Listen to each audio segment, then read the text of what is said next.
Steve Wood. It has been well documented that LRH spent hours, days, and weeks sequestered away researching the creation of Dianetics and then ultimately Scientology. And as you know, we have heard much about his exhaustive research, but we've never heard anything about how he conducted that research. And it seems to me that the technique is not dissimilar from writing a novel, which is what he did with some extraordinary success prior to inventing Scientology. Please correct me if I'm wrong, but what I have read is that he would retire to his quarters and write the story of Scientology, which we are told is the science of the mind, but what we are not told is how he came by those results and what proof was used to explain his findings, except that this is what he discovered. End of explanation. After all, as we all know, science is always scientifically proven, although in this case, nothing can be proved. I can only speak for myself in this matter, but for me, that is hardly enough proof to dedicate my life to one man's explanation, albeit an extremely detailed and all-encompassing story. So why are these questions not asked from within Scientology? How come it's just acceptable on face value? Some of these beliefs are outlandish and beyond comprehension. Please explain why this is acceptable and fully understood by those in Scientology and not questioned. Okay, Steve, thank you for this question. What I can offer you here in response is basically just a little diatribe on the nature of belief and our susceptibility to it, our sort of self-susceptibility to it. We fool ourselves constantly, all the time. That's almost the default state of the human being in regards to our interpretation of our perception. We line it up with how we think the world should be, or how we have been taught the world should be, or what we should expect to see in the world, and how we should frame the world. All of this is what our education consists of, right, in our childhood indoctrination. Whether it's religious indoctrination, whether it's school indoctrination, political, social, I mean, there's a lot of levels at which we are indoctrinated or taught about the world and how we relate to it, how we should fit into it. Some of us are taught from an early age that we are special little snowflakes and we are wonderful, unique little creatures, and the world is ours if we will only grab it and take it and run with it. Others are taught from the very beginning of their life that they are worthless and weak and useless and that they have no place in the world and they shouldn't even really be alive, and everything in between. And this has a great deal to do with how we approach the world and how we approach whether we accept beliefs or not and how we accept those beliefs, right? This is all just, framework of life 101 sort of stuff. So when it comes to a belief set like Scientology, people come to this belief set with a lot of different backgrounds and ideas about how they fit into the world and how the world should be.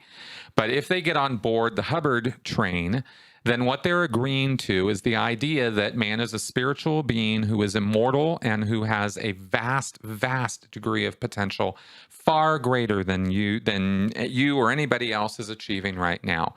In other words, you're capable of amazing, great things if you could only let yourself be capable of those things. And it is Scientology which is going to give you that road out and is going to give you the tools that you need so that you can be the best you possible. That's kind of what Scientology promises in very glowing terms. If I were to describe it in a really positive way, that's what they're promising. So if you are a kind of person who subscribes to that being a possible thing, that there is more possible, that you can be more, that you can achieve everything you've ever wanted and more, if you kind of have that kind of view of the world and you think that that's a true way to think about things, and I'm not debating the truth or falseness of that right now, I'm just describing it. I'm telling you that this is how Scientology thinks about things. And Scientologists, I should say, think about things. So when people come into that belief set thinking that way, and L. Ron Hubbard tells them, oh yeah, I got it figured out. You do A, B, C, D, E, you are there. Period, end of story, 100% of the time, I will get you there. If you buy into that, and the way that you buy into that is you do an introductory service, you do some counseling, some auditing, right? I shouldn't call it counseling. You get some auditing, you do some classwork, and somehow what Hubbard says or what you experience in the auditing session clicks. It just does. It clicks for you. Now, it's not going to click for everybody. In fact, it's not going to click for a majority of people. But it's a numbers game. And if you're one of those people who it does click with, you go, oh, that really makes sense. I should look at a person in the eyes when I'm communicating with them. I should hear exactly what they're saying and respond appropriately to what they have to say to me. You know, these kind of things. This is communications class 101 stuff. It's very common sense stuff, but it's presented as though it's a great discovery in human relations and communication, and nobody ever thought of this before. And if that clicks with you, you're accepting it. You're kind of attaching yourself to this belief set, tentatively at first, but then something else clicks with you. Oh, that makes a lot of sense too. Oh yeah, this ARC triangle, this is the shit, man.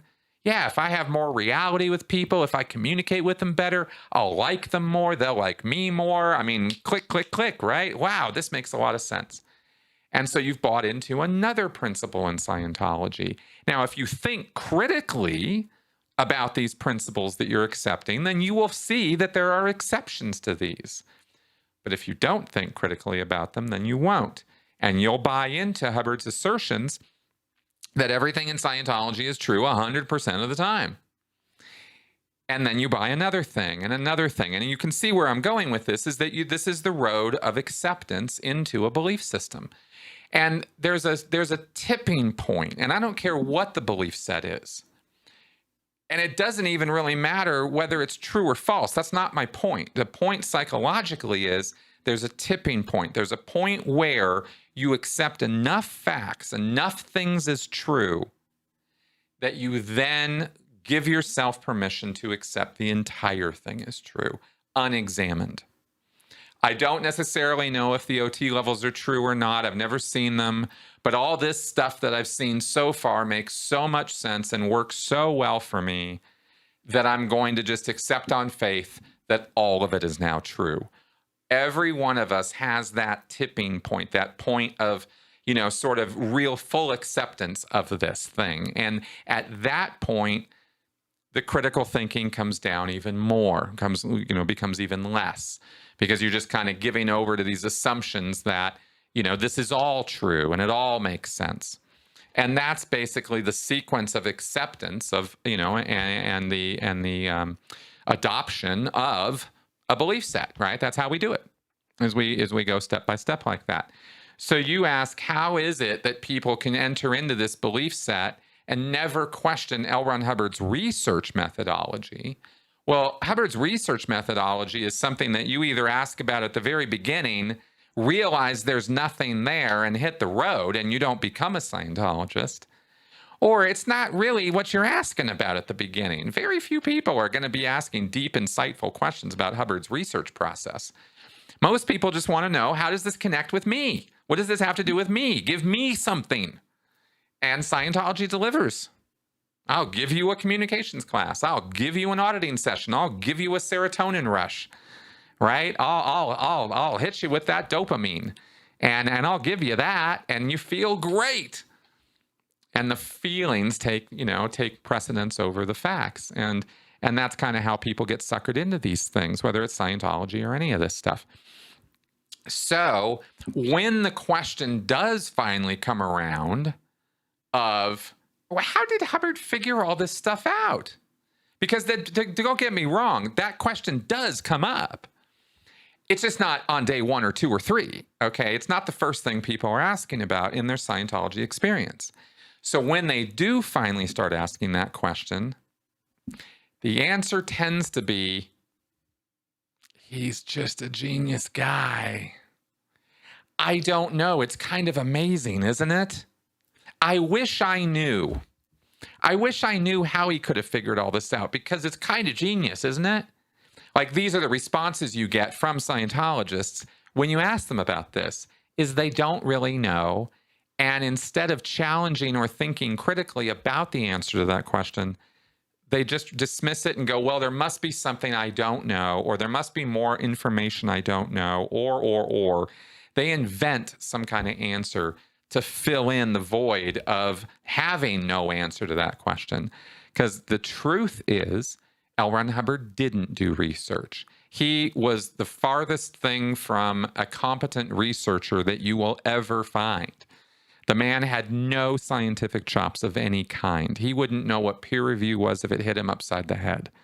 He wouldn't know what a literature review is. He wouldn't know what methodology is. He didn't understand statistics. The man was a cad when it came to science, just an utter ignorant boob. So he didn't do scientific research. He did exactly what you describe in your question. He would go and sit in a room and he would just make shit up. And maybe he convinced himself that the crap he was making up was true, and maybe he didn't. At the end of the day, it doesn't really matter a whole lot. It's still crap. But he claimed it was scientific. He said it was research. He said he had done case studies. And people believed him because they don't think critically about what Hubbard says. Anyone who does think critically about what L. Ron Hubbard says leaves Scientology. That's a certainty. So that's what I can say about that. And I hope that whole picture kind of paints a picture of, how we accept stuff and how we, if we would think more critically, we might not fall into such bear traps. So there you go.